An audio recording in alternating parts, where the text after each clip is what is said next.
Hi, I'm Jay Seidel with the La Habra Journal, and I'm here with Ida MacMurray, who's running for La Habra City Council. Thank you, Ida, for joining us today. Thank you very much. Happy to be here. Great.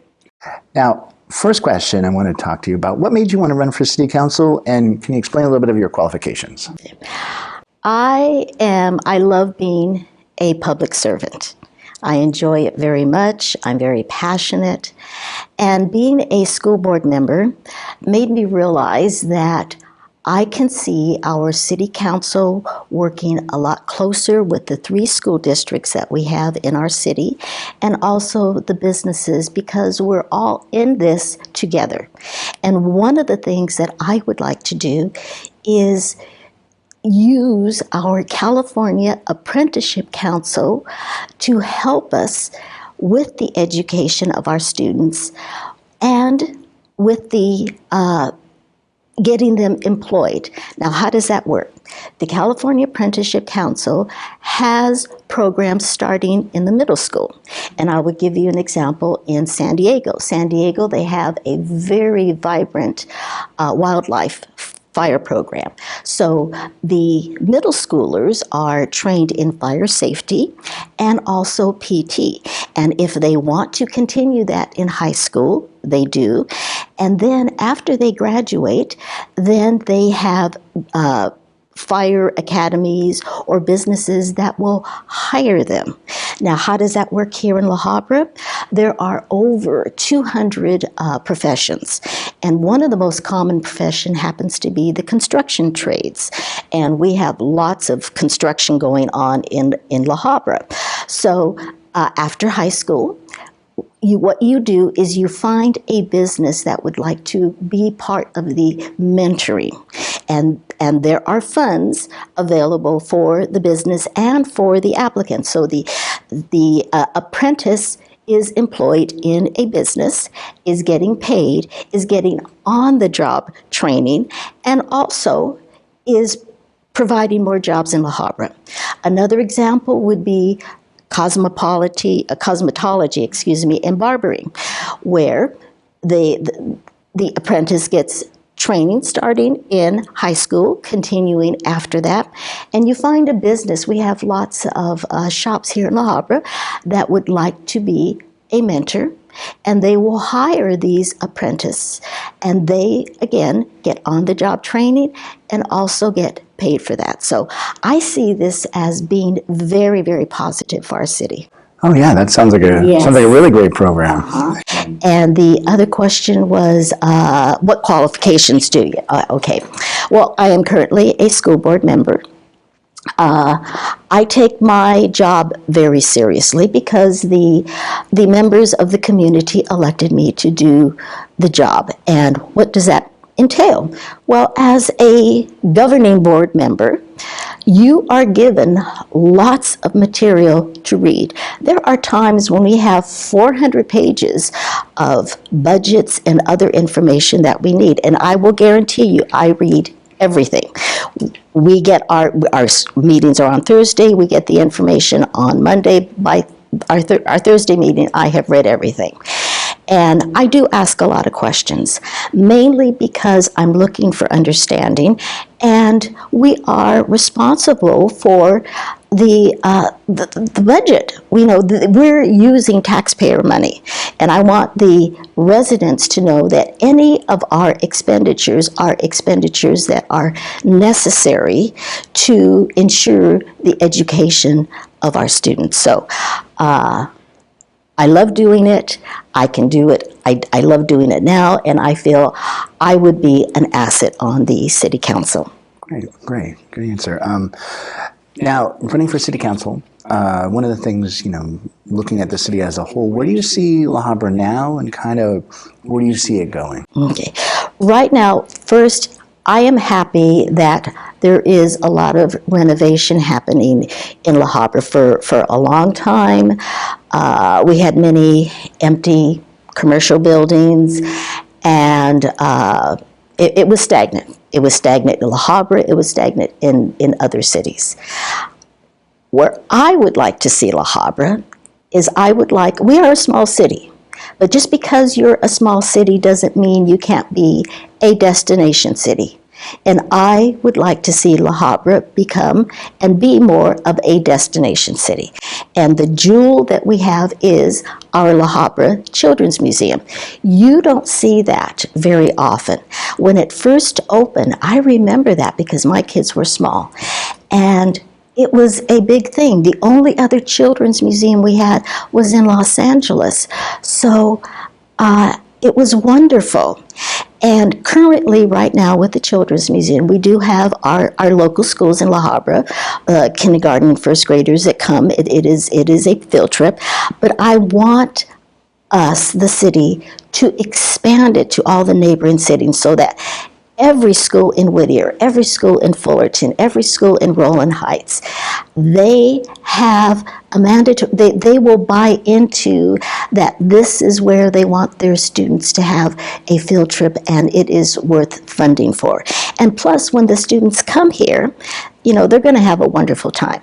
And when they go back, they're going to say, Mommy, Daddy, I had such a great time. Take me back to the La Habra Children's Museum. And they will come, and if they want a picnic, there are areas to picnic. If they want to go out to eat, we have restaurants for them to go to eat. So I would like us expanding more the jewel that we have, which is the La Habra Children's Museum. It is a great asset that the city has that nobody else has, and it's right in the central part of the city that it attracts a lot of people to that part of La Habra, and kind of showcasing that would be a great thing.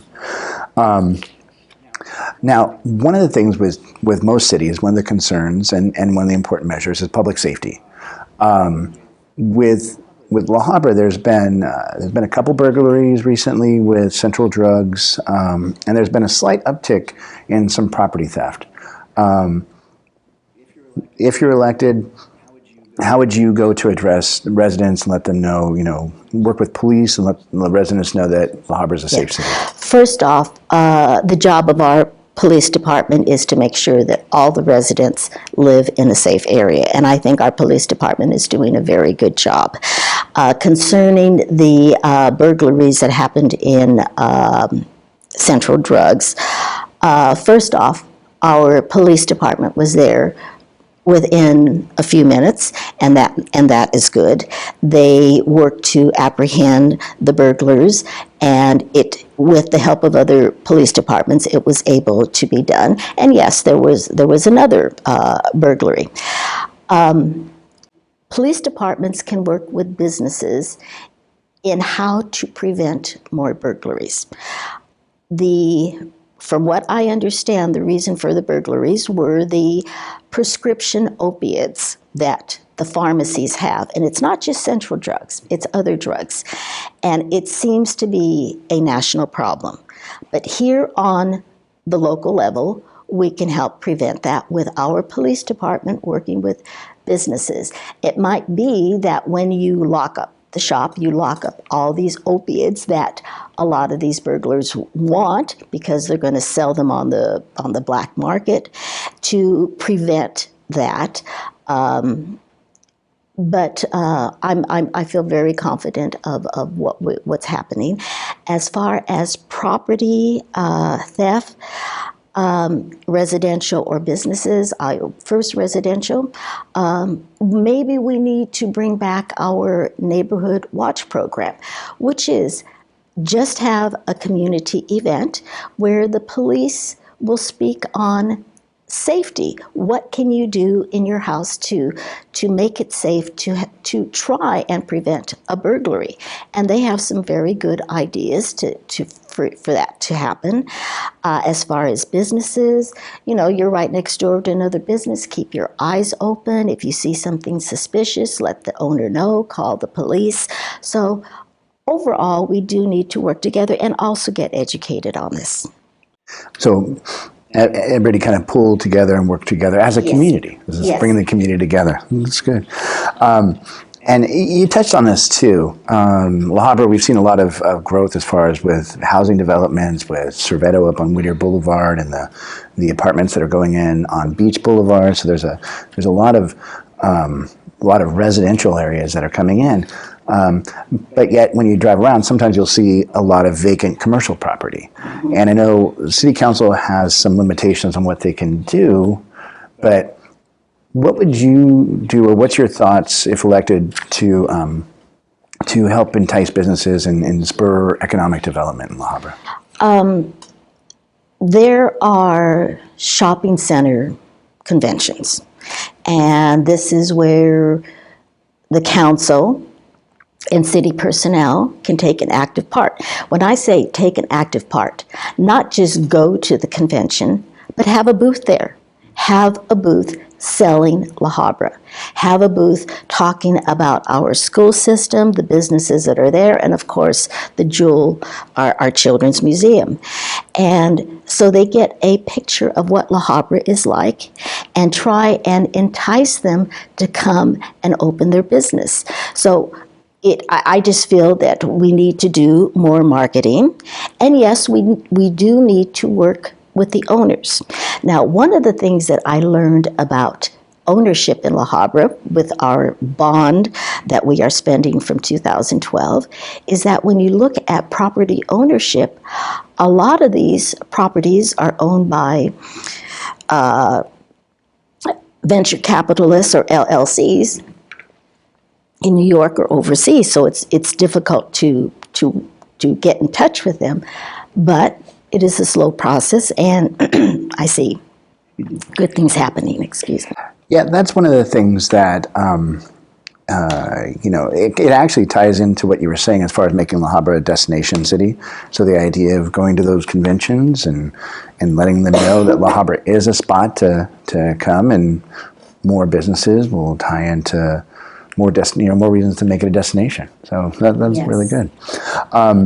And then the final question, I just want to see what's something that you might want to share with the community that they don't know about you that you want to share with them? I love my city. My husband and I have been here since 1976. We are both retired. A lot of retirees, what they do is they move. We're not going to move. This is where our family is. This is where we want to stay. As mentioned before, I enjoy being a public servant.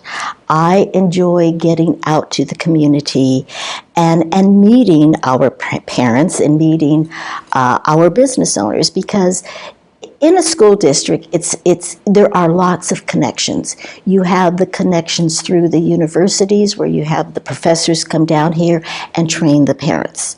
There are connections with businesses where they come and they want to sell their services. So there's a wonderful connection that we have, and I feel that it could be expanded to benefit all.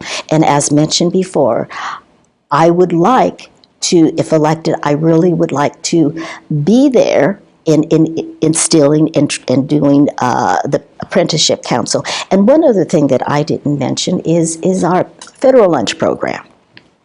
We provide it through the schools, but it is available all summer long. And other cities, what they're doing is that once summer school is over, they continue it through their library. And our library is the county system. So I would like to see, once summer school is over at 12, and it's only for 4 weeks, that we continue it with our partnership with the library, so the students in the area are not hungry.